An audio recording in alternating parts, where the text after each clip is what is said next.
Даже если ты поплатишь, все равно не будешь тратить. Даже если наберешь пару лишних килограмм. 4-5 yoshgacha bolalarga umuman telefon berish kerak emas. Xo'sh savol, bolalarga qachondan telefon bersa bo'ladi?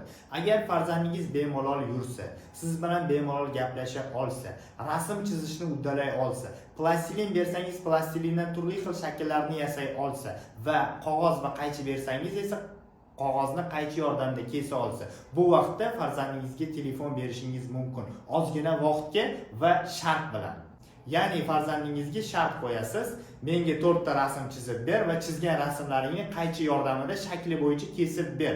Plastilin berasiz, plastilindan turli xil shakllarni yasab berish kerak. Bundan so'nggina farzandingizga telefonni oz miqdorda bersangiz bo'ladi. Ya'ni bolani ishlashga, bolani harakat qilishga undaysiz.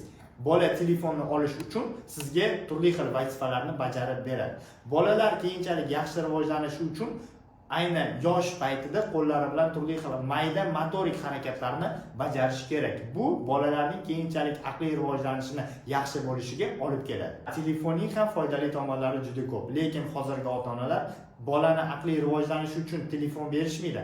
Aksincha, bola tinch o'tirishi uchungina telefon berishadi. Bu esa bolani keyincha aqliy rivojlanishini ancha ortga suradi.